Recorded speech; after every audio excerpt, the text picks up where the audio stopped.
মানুষ যখন ইফতারি করে পাঁচটা ভুল এমন করে যে ভুলের জন্য মানুষের রোজার ফজিলত, সওয়াব, মাহাত্ম্য, সিগনিফিকেন্স নষ্ট হয়ে যায়। আমরা পাঁচটা শুনবো যাতে করে আমাদের কারো এই ভুল না হয়। রাজি আছেন তো সবাই ইনশাআল্লাহ?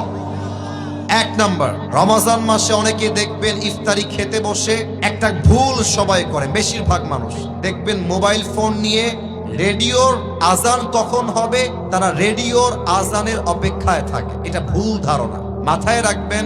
হাদিসে এসেছে নবী করিম সাল্লাল্লাহু আলাইহি ওয়াসাল্লাম বলেছেন, যখনই ইফতারির সময় হবে তোমরা তোমাদের ইফতারিকে গ্রহণ করো, আজানের জন্য অথবা অন্য কিছুর জন্য অপেক্ষা করবা না। দেখেন, আপনি যখন রেডিওর আজানের অপেক্ষা করেন, মাথায় রাখবেন, মনে করেন যে রেডিওর আজান হচ্ছে 6টা 5-এ, রেডিওর আজান 6টা কততে? এত আস্তে তো রংপুরের মানুষ কথা কয় না, 6টা। আর আপনার ইফতারির টাইম হলো জেলার 6টার সময়। এখন 6টার সময় ইফতারির টাইম হয়ে গিয়েছে, and you are waiting for the azan of radio. রেডিওর আজান দিলে আপনি ইফতারি খাবেন। তাহলে আপনি যদি রেডিওর আজান অপেক্ষা করেন, আপনার ইফতারি 5 মিনিট পিছিয়ে গেল, তাহলে আপনি নবীর সুন্নাহ অনুযায়ী টাইমকে মেইনটেইন করতে পারলেন না। অতএব এখন থেকে নিয়ত করে রাখেন, ইফতারির যখনই টাইম হয়ে যাবে, যেখানে যেই জেলায় যেই টাইম, ওই টাইমে ইফতারি খাবো। আজান দিলেই খেতে হবে এটা কোনো শর্ত নয়। আল্লাহ সবাইকে রাইট টাইমে ইফতারি গ্রহণ করার তৌফিক দান করুক। পড়েন সবাই আমিন। 2 নাম্বার মিস্টেক অনেকে করে, এটা বলতে গেলে আবার অনেক যুবক চিৎকার দিয়ে ঠিক বলে উঠবে, একটু ব্যালেন্স করে ঠিক বইল। কিছু ছেলে পেলে আছে সামনে ইফতারি রাখা, জান তুমি কি দিয়ে ইফতারি করবে আজকে?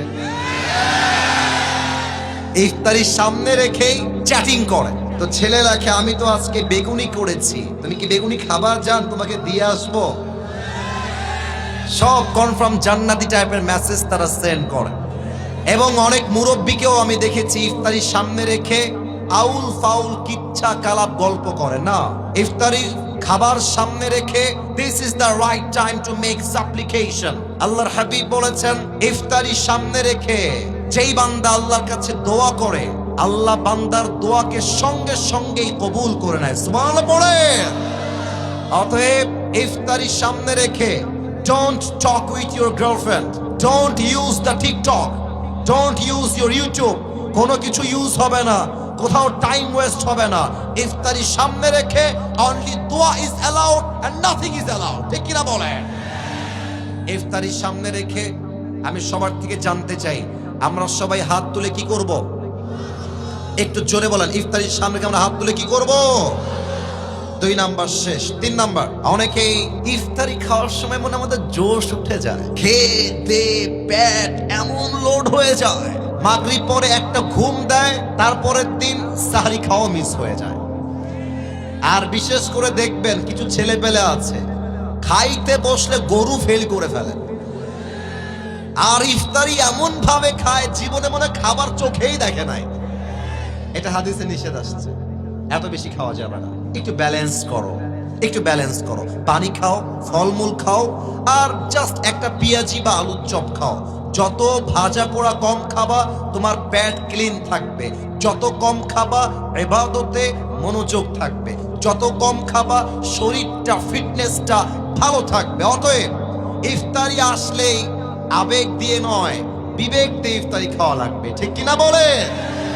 আচ্ছা, বেশি খেলে ক্ষতি কি হয় খেয়াল করেন। খুব খেয়েছেন আর যখন উঠবেন দেখবেন যে আর উঠতেছে না, গা লেগে গেছে মাটির সাথে, তখন কি মনে হবে যে মাগরিবটা আজকে মসজিদে যাব না, বাসায় পড়ে নেই। মাগরিব পড়ে দেখবেন যে এত ক্লান্ত শরীর লাগবে যা আপনার তারাবি পড়ার মনটা হারায় যাবে।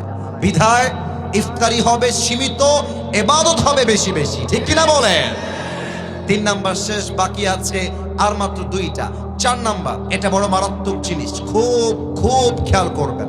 অনেকেই দেখবেন ইফতারি সামনে রেখে সবার আগে পেঁয়াজি মুখে দেয়, সবার আগে আলুর চপ মুখে দেয়, মানে যার যেটা পছন্দ। অনেকে দেখবেন যে পানি এমনে হাতে নিয়ে এভাবে থাকে, শালা আজান খালি দিক আছে খেয়ে সবার করে ফেলবে একেবারে। আজান দেওয়ার সাথে সাথে পানি এমন খাওয়া খায় অন্য কোনো কিছু আর খাইতে পারে না। না, এটা নিয়ম না। ইফতারের নিয়ম হচ্ছে, সুন্নাহ নিয়ম হচ্ছে, প্রথম খাবারটাই হবে খেজুর দিয়ে। সুবহানাল্লাহ পড়বেন না আপনারা সবাই? তাহলে আমার সঙ্গে উত্তর দেন, ইফতারির প্রথম খাবার আমরা শুরু করব পেঁয়াজি দিয়ে, আলুর চপ দিয়ে, না খেজুর দিয়ে? 4 নাম্বার, খেজুরটা মিস করবেন না। 5 নাম্বার, অনেকে অপেক্ষা করে রাত কখন হবে, কালো আকাশ কখন হবে। এটা ইহুদিদের কাজ ছিল। ইহুদিরা আকাশ কালো না হওয়া পর্যন্ত ইফতারি খেত না, এটা ওদের সিস্টেম। আমাদের সিস্টেম, ইফতারি হয়ে গিয়েছে, কালো আকাশ লাগবে না, মসজিদে আজান লাগবে না, ইফতারির টাইম হয়ে গিয়েছে, আমি সঙ্গে সঙ্গে ইফতারি গ্রহণ করব। ঠিক কিনা বলেন? আল্লাহ সবাইকে এই 5টা বদ আমল থেকে বাঁচার তৌফিক দান করুন। পড়েন সবাই আমিন।